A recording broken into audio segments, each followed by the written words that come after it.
करके पहले test complete करेंगे, फिर अगला चैप्टर पढ़ेंगे, ठीक ना। आइए हम लोग चलते हैं इलेक्ट्रिसिटी की दुनिया में।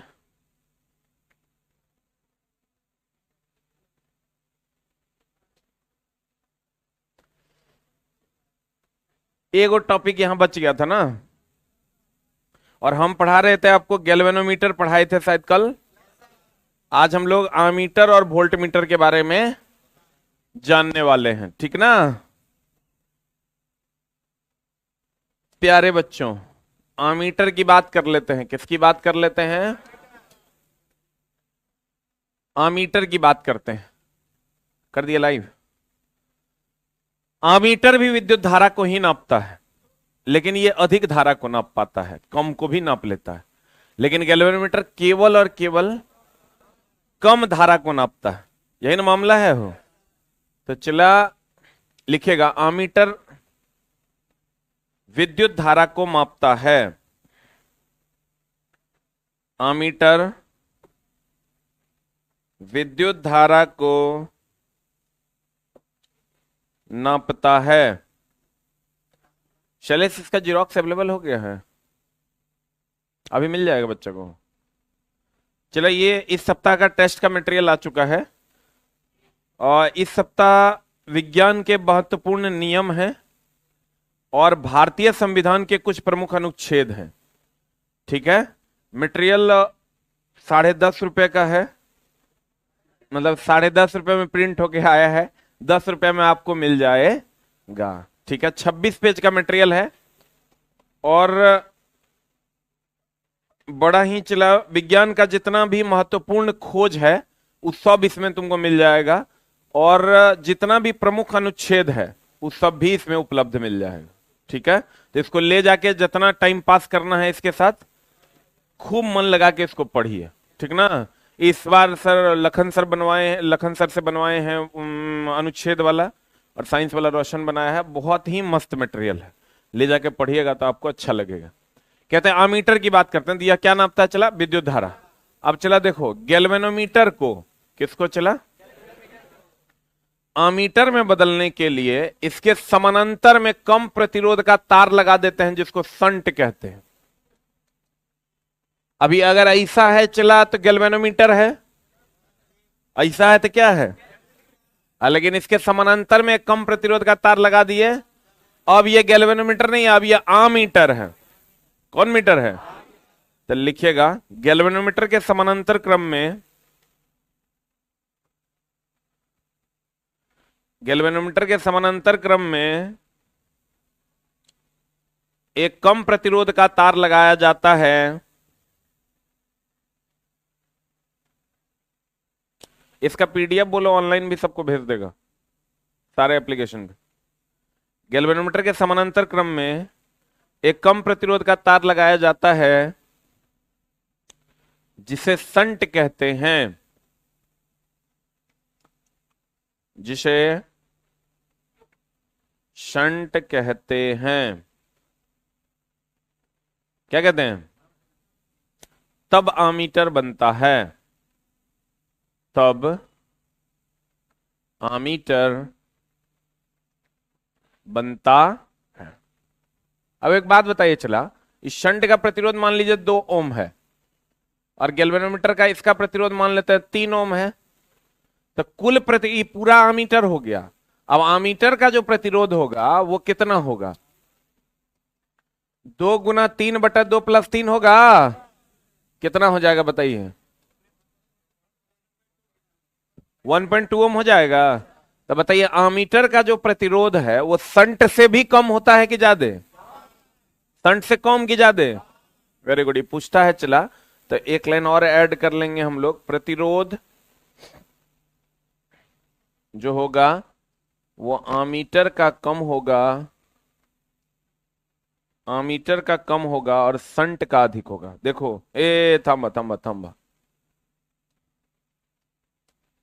जैसे चला हम आपको क्या लिखाए हैं, कम प्रतिरोध का एक तार लगा देते हैं समानांतर में, गैल्वेनोमीटर के समानांतर में, जिसे क्या कहते हैं? शंट। ये बताए ना हम आपको। लेकिन चला शंट का जो प्रतिरोध है वो कम जरूर है, लेकिन आमीटर से अधिक है।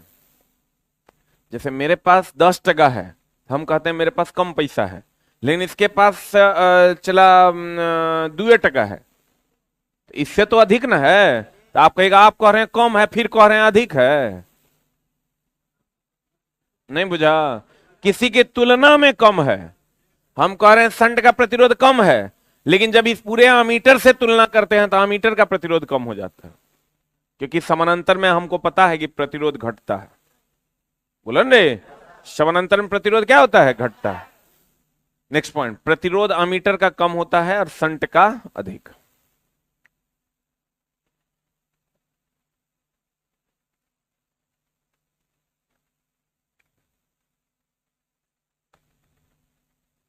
प्रतिरोध अमीटर का कम होता है और शंट का अधिक।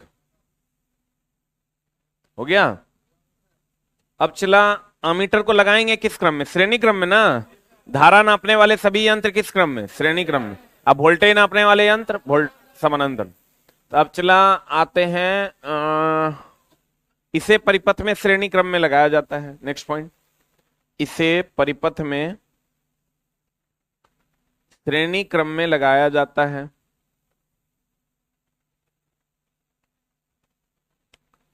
इसे परिपथ में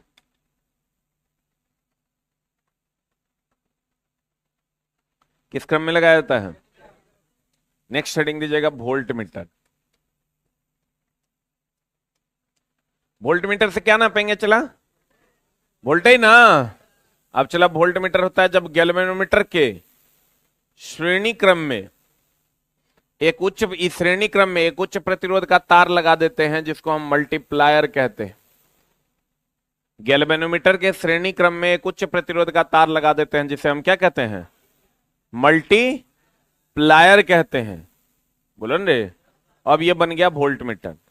लिखेगा, गैल्वेनोमीटर के श्रेणी क्रम में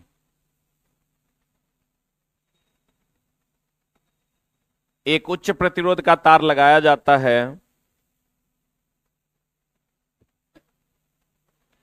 एक उच्च प्रतिरोध का तार लगाया जाता है जिसे मल्टीप्लायर कहते हैं।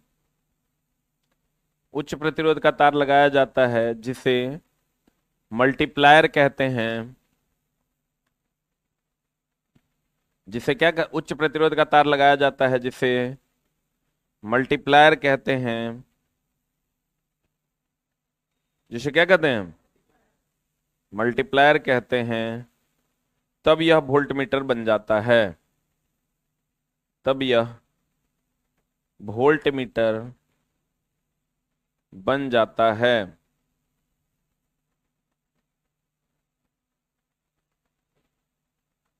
तब यह क्या बन जाता है? चला, वोल्ट मीटर बन जाता है। तब यह क्या बन जाता है? तब यह क्या बन जाता है? वोल्ट मीटर बन जाता है। नेक्स्ट पॉइंट, इसे परिपथ में समानांतर क्रम में लगाते हैं। इसे परिपथ में समानांतर क्रम में लगाते हैं।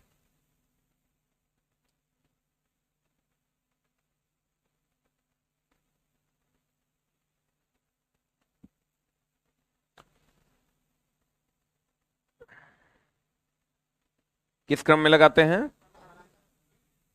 अब देखो, चला, ये जो तुम्हारा पॉइंट जो बचा हुआ था, विद्युत चुंबकीय प्रेरण होता है। चलो उसको भी हम, ये दोनों पॉइंट को पेंडिंग में रखते हैं, फिर इधर की ओर प्रस्थान करेंगे, तब ये दोनों पॉइंट पढ़ेंगे। आते हैं इधर विद्युत धारा के प्रभाव पर। विद्युत धारा के क्या पर? प्रभाव पर।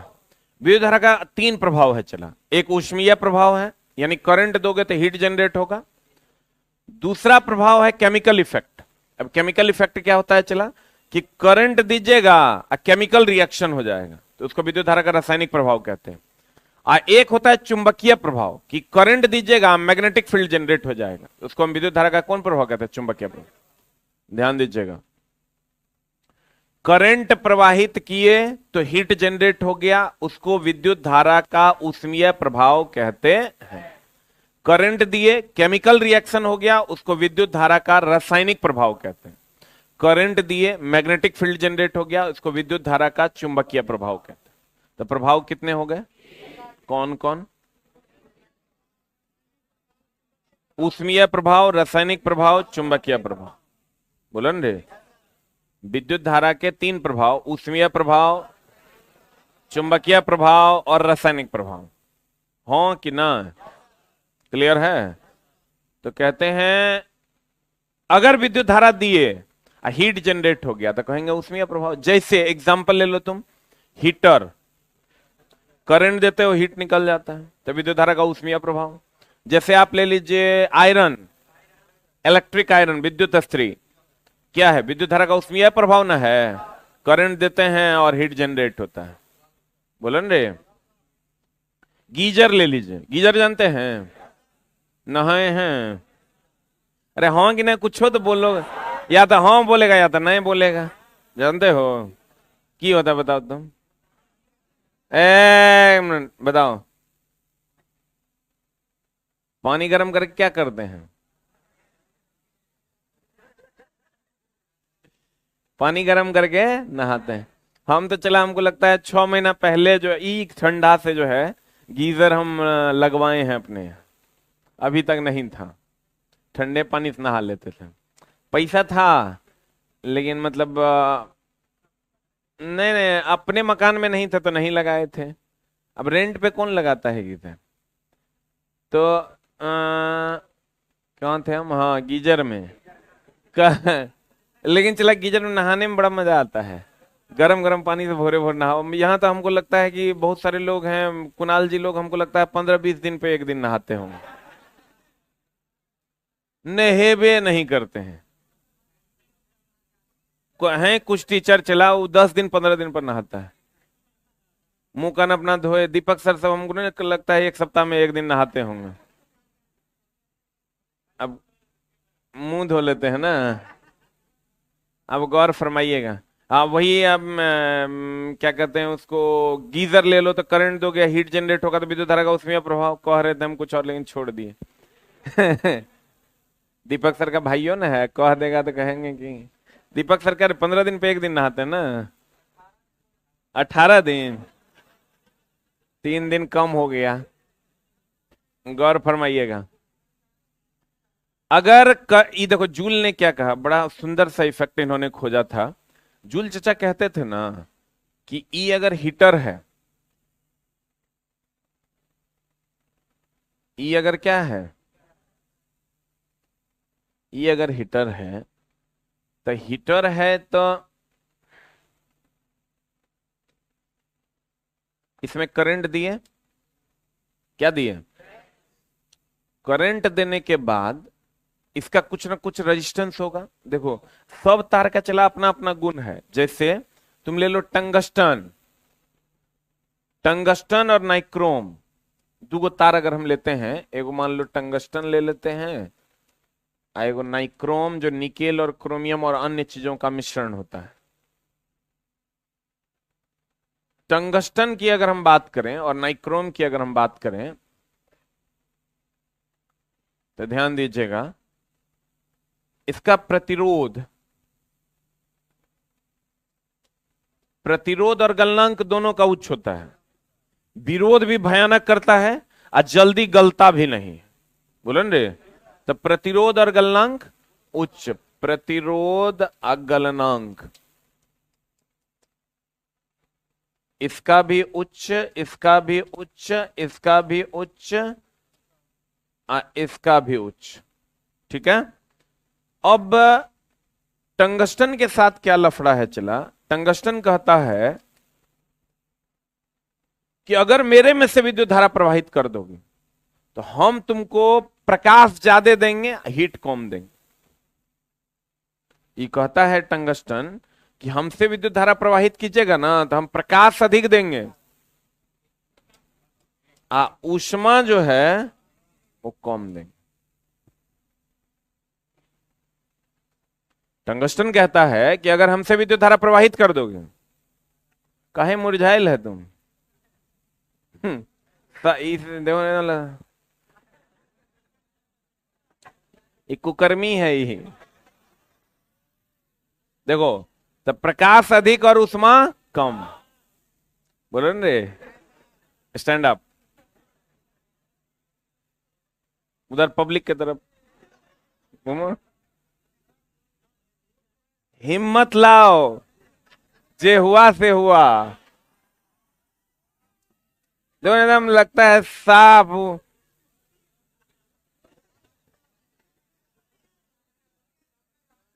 कुकर्मी है नहीं। बैठो, कहां बोल रहा है तुम? छोटा नाइक्रोम। ए, चुप हो जा। नाइक्रोम जो है ये कहता है हमको अगर मेरे में से विद्युत धारा गुजारिएगा ना तो हम प्रकाश कम ऊष्मा अधिक देंगे।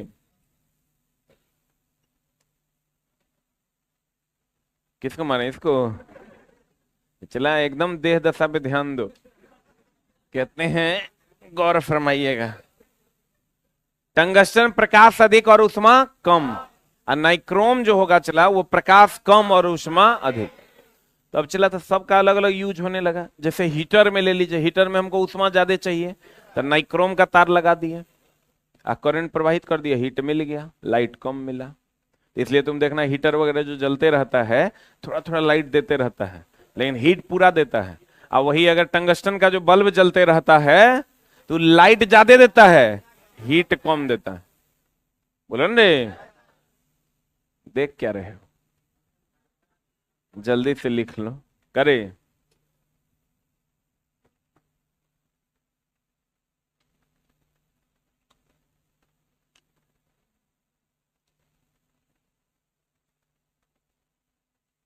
तुझे तेरी मोहब्बत का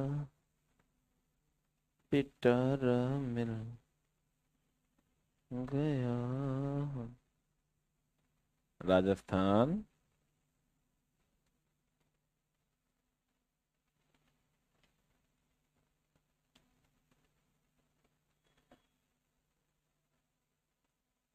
हाँ जी, आगे पढ़ेंगे।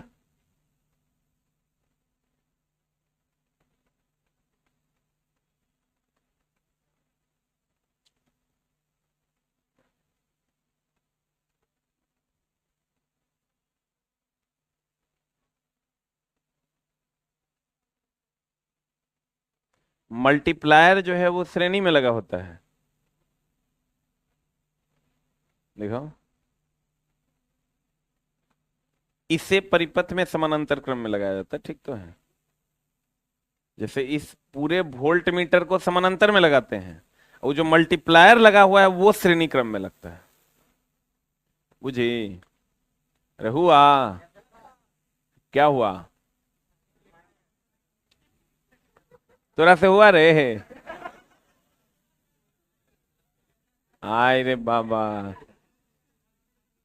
ये सब चला एकदम गड़बड़ बात है। टंगस्टन प्रकाश अधिक और ऊष्मा कम, नाइक्रोम प्रकाश कम और ऊष्मा अधिक। Any doubt? अब चला मामला ये है कि हम तो बोले इसमें नाइक्रोम का तार लगा हुआ है, चूंकि हीटर में हमको ऊष्मा अधिक चाहिए, इसका प्रतिरोध भी उच्च होता है। ये कहता है ना H बराबर I square R T. H बराबर आई स्क्वायर आर टी। अभी कहता है कि अगर, ध्यान दीजिएगा, H बराबर आई स्क्वायर आर टी, कि अगर ये करंट के मान को अगर किसी चालक तार में विद्युत धारा प्रवाहित करें और प्रतिरोध गुण के कारण कुछ समय के बाद ऊष्मा निकलेगी। H ऊष्मा है, आई धारा है, आर प्रतिरोध है, टी समय है। क्या कहता है गौर फरमाइएगा कि अगर किसी चालक में विद्युत धारा प्रवाहित की जाए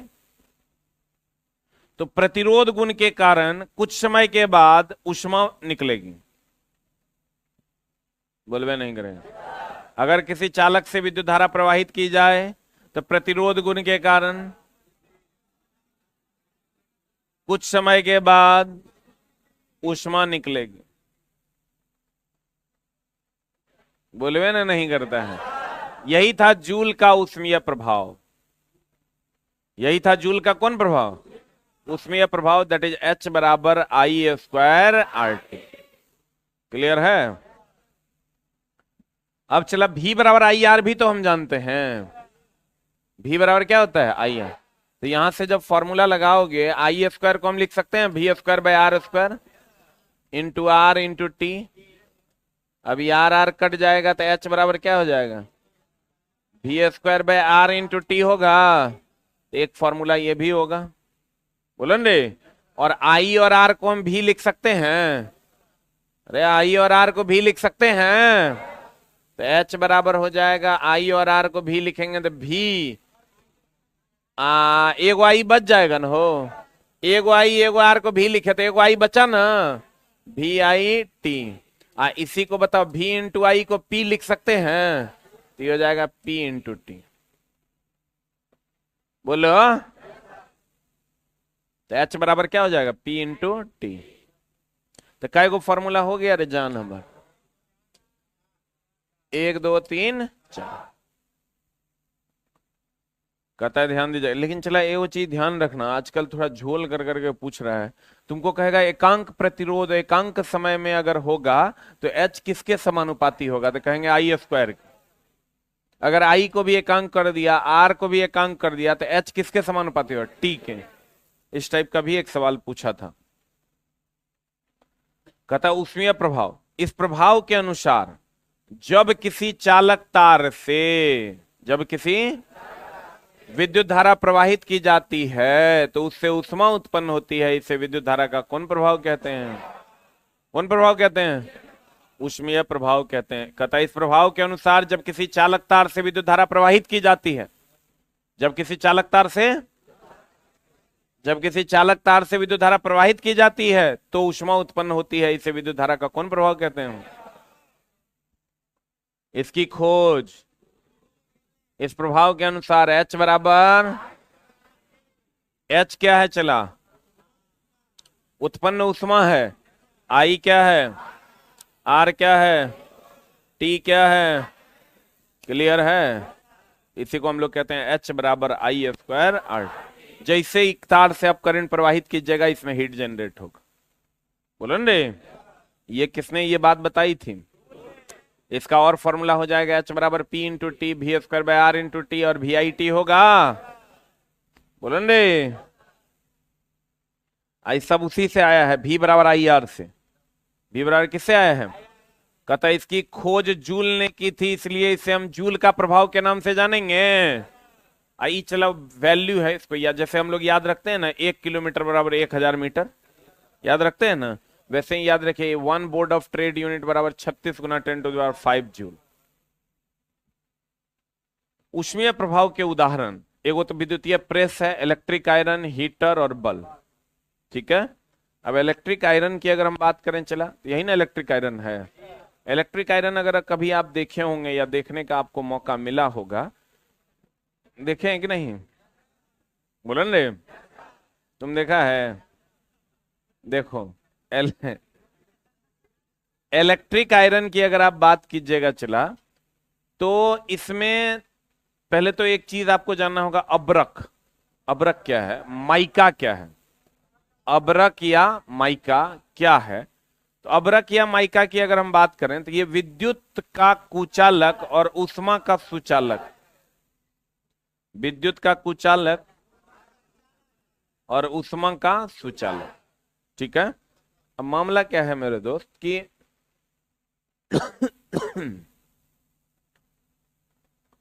इसमें चूंकि विद्युतीय प्रेस में हमको हीट चाहिए कि लाइट चाहिए, हीट चाहिए, तो इसके लिए नाइक्रोम लगाना होगा।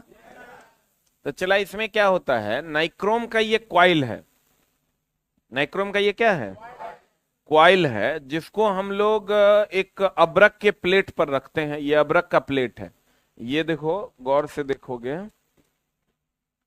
ये जो दिख रहा है ये आपका नाइक्रोम का क्वाइल है,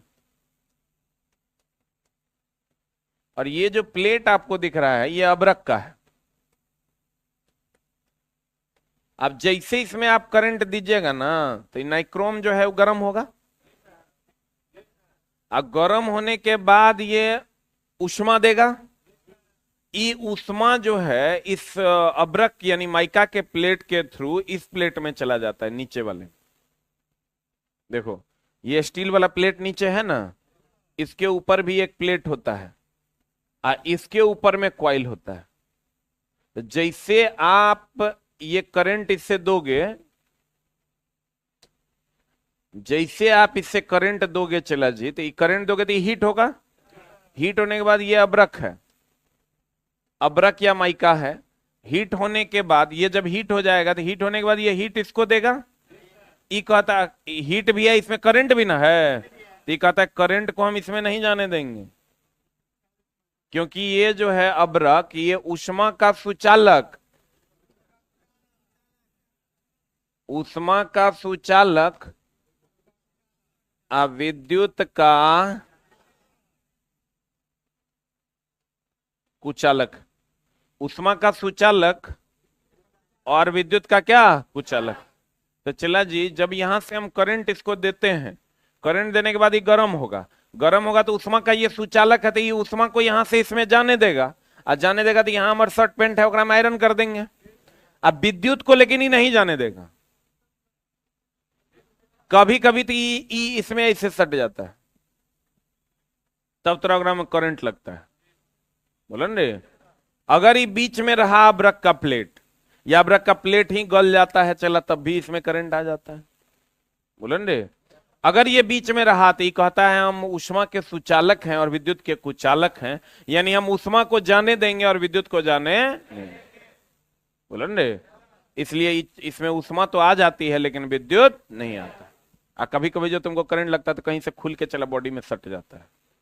बोलन रे, हाँ जी बोलिए जी। ये स्टील का प्लेट हुआ,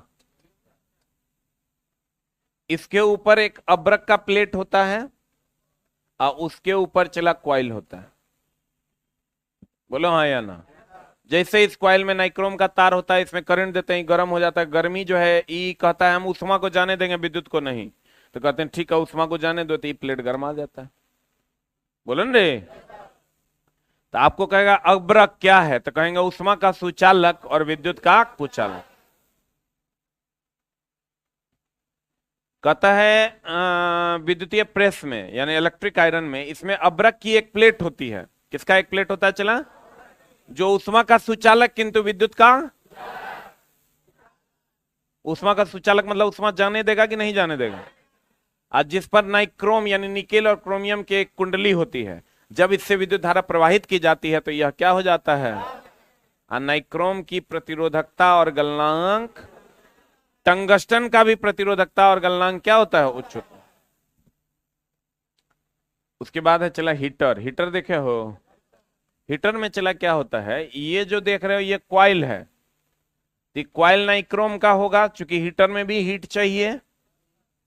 और ये जो व्हाइट कलर का देख रहे हो ये पोर्सिलीन है या चीनी मिट्टी कह सकते हैं आप, चीनी मिट्टी है।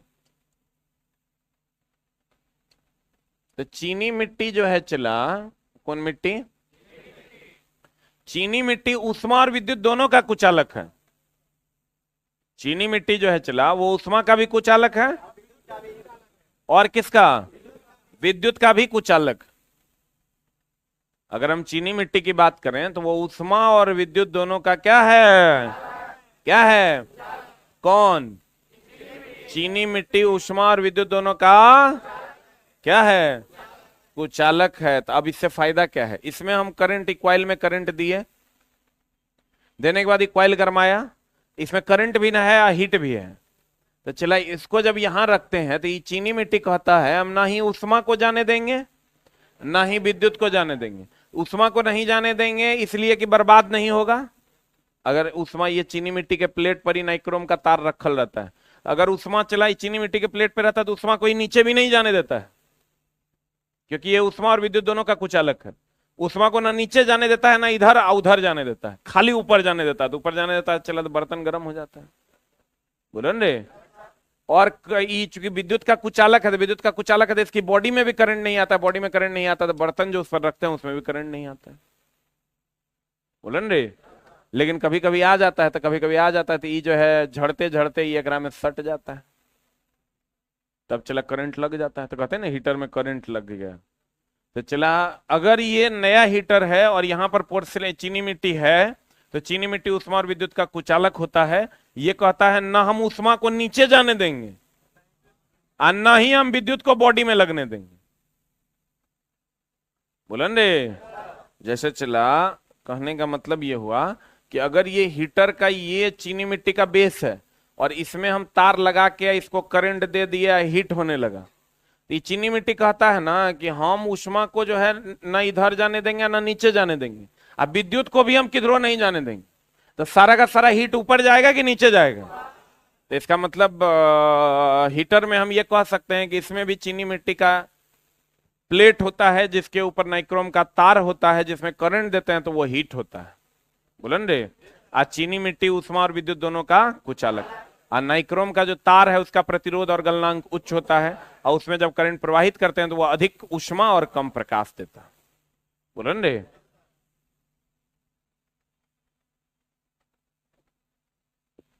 इसमें भी चीनी मिट्टी का एक प्लेट लगा होता है जो ऊष्मा और विद्युत दोनों का क्या है, कुचालक। इस प्लेट पर नाइक्रोम की बनी मिश्र धातु की एक क्या होती है, कुंडली। अब आते हैं चला बल्ब में। किसमें आते हैं, बल्ब में। जो पहले वाला बल्ब था, अभी वाला बल्ब नहीं।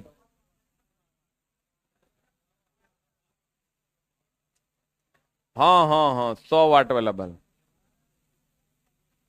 देखे हैं। बोलन रे। अगर 100 वाट वाला बल्ब देखे होंगे तो उसमें भी चला टंगस्टन का फिलामेंट होता है। एक दिन हम अपने लॉज में गए, आप पूछे कि देखे कि 200 वाट का बल्ब जले ले, 200 वाट का 3 गो। तो हम पूछे कि आ क्या लगाता है। हाँ, तो हमको बोला रूम गर्माने के लिए लगाए। हम बोले अरे बाप रे बाप, 300 वाट का 200 का 3 गो हो गया, चला 600 वाट हो गया। पूरा मकान के बिजली बिल जितना आएगा उतना होकर रूम के बिजली बिल आएगा। तुम लोग 500 वाट का लगा देता है, 5 गो। अरे चोट्टा, जब थोड़ा ठंडा लग रहा है तो तुम 500 वाट 5 गो 200 वाट के बल्ब लगा देता है। कितना बड़ा बेवकूफ है। ठंडा लग रहा है चला तो और उपाय है कि कंबल में जाओ।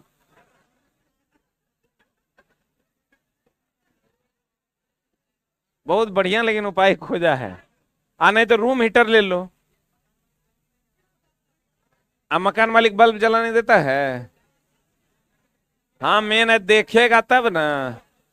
रूम में तो बहुत कुकर्म होता है, कहाँ देखने जाते। हम तो चला, हमको लगता है हम अपने फ्लोर से ऊपर जो है पिछला 3-4 महीना में 1 बार गए हूँ या 2 बार गए हूँ, तो इसलिए तुम लोग ये सब कुकर्म करता है ना। लेकिन कोई बात नहीं, चला अगर ऐसा लगे ठंडा तो तुम हीटर जला सकता है। बल्ब जलाने की आवश्यकता नहीं है। बल्ब से तुम्हारा काम हमको नहीं लगता होगा, मन में तुमको लगता होगा गर्मी लग रहा है। हीटर लगाओ ना आराम से। आज तक छोटा छोटा हीटर आने लगा। तो कहते हैं चला कि अगर आप बल्ब जलाते हैं, पहले वाला जो बल्ब था हम उसकी बात कर रहे हैं, उसमें क्या होता था चला, एक फिलामेंट लगा होता है। क्या लगा होता है, फिलामेंट। वो फिलामेंट होता है टंगस्टन का। फिलामेंट को हम लोग तंतु भी कहते हैं। फिलामेंट को हम लोग क्या कहते हैं, इसका भी प्रतिरोध और गलनांक कुछ होता है। इससे अगर प्रकाश विद्युत धारा गुजारिएगा तो ये अधिक प्रकाश देगा और कम ऊष्मा देगा। अधिक प्रकाश देगा, कम ऊष्मा देगा। तो पहले इसमें चला निर्वात रखा जाता था। पहले निर्वात, आप कहेगा निर्वात क्यों रखा जाता था। तो निर्वात इसलिए रखा जाता था कि किसी भी चीज को जलने के लिए ऑक्सीजन की जरूरत है।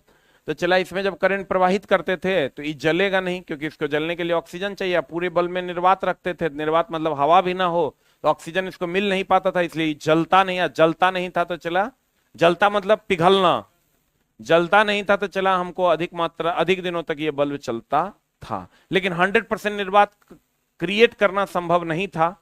तो 100% निर्वात जब क्रिएट करना संभव नहीं हुआ तो चला ये जल जाता था।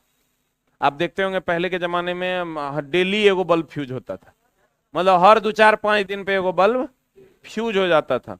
तो चला, उसका कारण यही था कि पहले इसमें निर्वात भरा जाने लगा, फिर कहा जाने लगा कि नाइट्रोजन भी चला किसी से अभिक्रिया नहीं करता है, ना आग लगाता है ना आग लगने देता है। तो फिर इसमें नाइट्रोजन भरा जाने लगा, फिर नाइट्रोजन भी कामयाब नहीं हुआ, तो बाद में बल्ब में आर्गन भरा जाने लगा।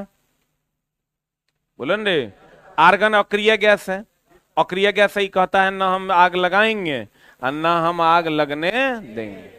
वही बात नाइट्रोजन के साथ भी थी, लेकिन नाइट्रोजन ऑक्सीडाइज्ड हो जाता था, अधिक तापमान पर ऑक्सीडाइज्ड हो जाता था, मतलब जल जाता। ऑक्सीडाइज्ड हो जाना मतलब जल जाना, तो जल जाता था। तो बाद में चला निर्वात को हटा के नाइट्रोजन, नाइट्रोजन को हटा के आर्गन।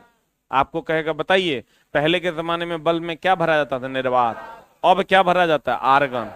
क्या भरा जाता है? आर्गन या नाइट्रोजन, कोई एक ऑप्शन देगा। बोलन रे, फिलामेंट किसका होता है? ये जो चिलक कवर होता है ये कांच का होता है। किसका होता है? ये विद्युत धारा के उसमें प्रभाव पर काम करता है। बोलन रे, अब बल्ब में अगर हम बात करें तो आप पढ़े होंगे पीछे चालन, संवहन और विकिरण, याद है? चालन किसमें होता है? ठोस में। और संवहन किसमें होता है? संवहन जो होता है वो द्रव या गैस में, याद है? अब विकिरण जो होता है, सूर्य और भट्ठी की उष्मा से विकिरण न होता है। सूर्य एंड भट्ठी की उष्मा में क्या होता है? विकिरण। अब एक बात बताइए चला जी, कि अगर यहां से हम करंट दिए, तो करंट दिया तो पहले तो ये ठोस है, तो ठोस है तो इसमें क्या होगा? चालन। अब फिर इसमें गैस आ गया, गैस भरा हुआ है, मान लिया नाइट्रोजन या आर्गन, संवहन होगा, और यहां से फाइनली जो निकलेगा वो विकिरण हो जाएगा। जैसे सूर्य का प्रकाश निकलता है वैसे ही ना निकलता है। अब बल्ब हमेशा दृश्य प्रकाश देता है, बल्ब, ट्यूबलाइट, ये सब कौन प्रकाश देता है? दृश्य। दृश्य प्रकाश में हम किसी चीज को देख पाते हैं। क्या कर पाते हैं? कहता है देखो, इसमें कांच का एक बर्तन होता है, सही बात है कि गलत बात? जिसमें टंगस्टन धातु का एक बना फिलामेंट होता है, सही है? और इस तंतु यानी फिलामेंट का गलनांक एवं प्रतिरोध क्या होता है? उच्च। परंतु यह उच्च तापमान पर ऑक्सीकृत हो जाता है, मतलब क्या हो जाता है? जल जाता है। इसलिए पहले बल्ब में निर्वात रखा जाता था, परंतु निर्वात में उष्मा का संचरण संवहन द्वारा नहीं हो पाता। जैसे देखिए ये होता क्या था चला, ये निर्वात अगर यहाँ रखते थे तो उष्मा के संचरण अगर संवहन विधि द्वारा होने के लिए तो गैस चाहिए, तो उष्मा का संचरण बाहर की ओर नहीं हो पाता था, सारा उष्मा इसी के पास रह जाता था, तो ये अपने जल जाता था। और जब गैस भरा जाने लगा तो गैस में तो उष्मा का संचरण संवहन विधि द्वारा हो रहा था, तो संचरण हो रहा मतलब बाहर निकल रहा था। बोलन रे, अगर निर्वात रखते थे तो गैस था ही नहीं जो उष्मा का संवहन होगा। बोलन रे, तो वो जल जाता था।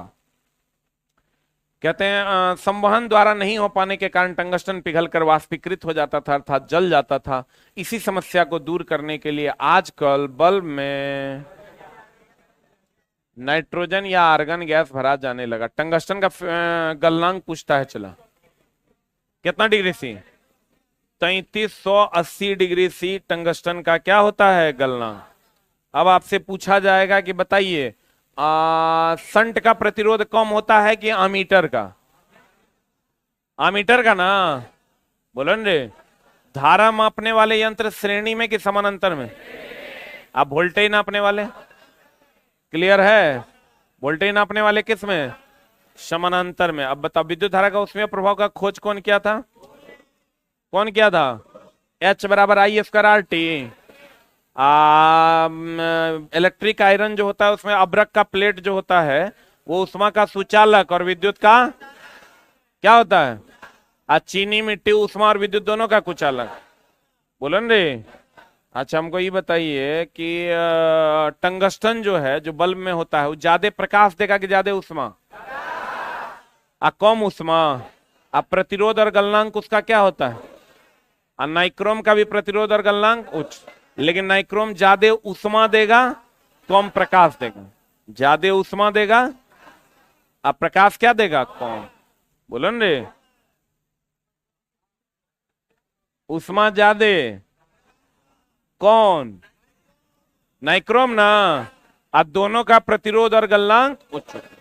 दोनों का प्रतिरोध और गलनांक क्या होता है? बल्ब में अब क्या भरा जाता है? आर्गन और नाइट्रोजन। आर्गन और नाइट्रोजन, आर्गन हाइड्रोजन, आर्गन और अब बल्ब में जो फिलामेंट होता है वो किसका होता है? इसका प्रतिरोध और गलनांक उच्च। क्लियर है? चिल्ला जी, और सब बढ़िया है? चला, पता है पटना में लड़का का 5 साल क्यों लगता है? अभी हम सोच रहे थे, क्योंकि लड़का एक्सेलरेट होता है फिर डी एक्सेलरेट हो जाता है। मतलब थोड़ा पढ़ता है थोड़ा छोड़ देता है, थोड़ा पढ़ता है थोड़ा छोड़ता है। जेई नहीं करता है, चला हम पटना से 2 साल में भी, 1.5 साल में भी, साल भर में भी रिजल्ट लेके जाते देखे। मेरा सचिन नाम का एक दोस्त था, चला वो आया पटना, 1 साल में सीजीएल निकाल के और चला गया, 1 साल में। लेकिन उसके साथ एक वो समस्या था, वो किसी से बात नहीं करता, किसी ने रूम लगा के रखता था और चुपचाप पढ़ता था, किसी भी प्रकार का लंबा लंबा छोड़ने वाला काम नहीं करता। तो वो चला 1 साल के अंदर सीजीएल निकाला, और हमको लगता है 22-23 साल की उम्र में वो इनकम टैक्स ज्वाइन कर लिया। गजब ही पागल था, मतलब पढ़ना पढ़ना पढ़ना पढ़ना पढ़ना, बाकी कुछ नहीं, बाकी कुछ नहीं करना, और कंटिन्यूअसली पढ़ता था।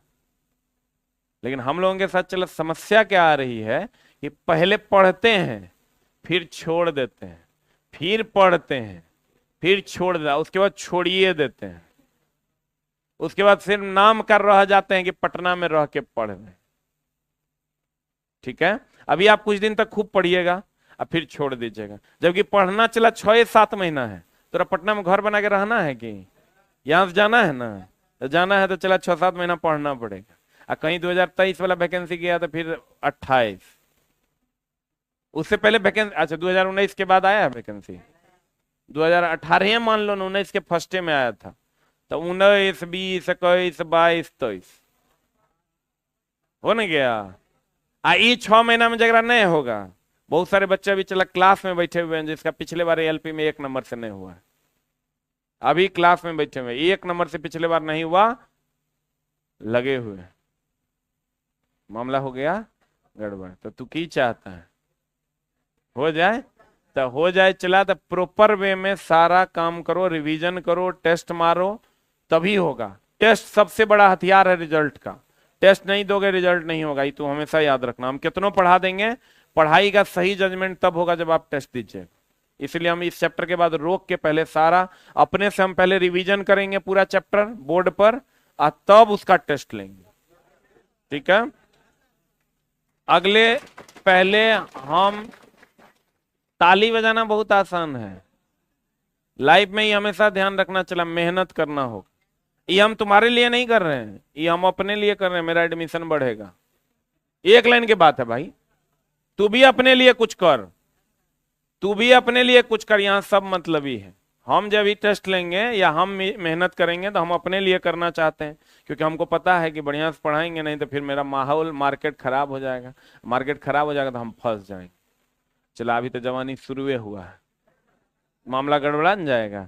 इसलिए मेरे दोस्त, हम अपने लिए मेहनत कर रहे हैं, ये 100%। तुम अगर हम थोड़ा बाद में रिवीजन करवाते हैं, या क्लास खत्म होने के बाद रिवीजन करवा रहे हैं, या आगे हम रिवीजन करवा के तुम्हारा टेस्ट कंडक्ट करवाएंगे, सब मेरा अपने लिए, तुम्हारे लिए हम कुछ नहीं कर रहे। तो तू भी छोटा अपने लिए कुछ कर लो। क्या करो? टेस्ट प्रॉपर वे में दो। हम बार बार ये मटेरियल हम बनवाते हैं बड़ा प्यार से, अब मटेरियल ले जाता है, तुम रूम पे फेंक देता है। उसको लेके चला, पढ़ो ना, घसो उसको, रगड़ो उसको, बार बार देखो उसको, तब तो हर काम हो, न तो चला फंस जाओ। ठीक है, बाकी आप लोग होशियार हैं, 6-7 महीना में अगर पढ़ना छोड़ना है तो 6-7 महीना रगड़ के पढ़ो। Thank you very much.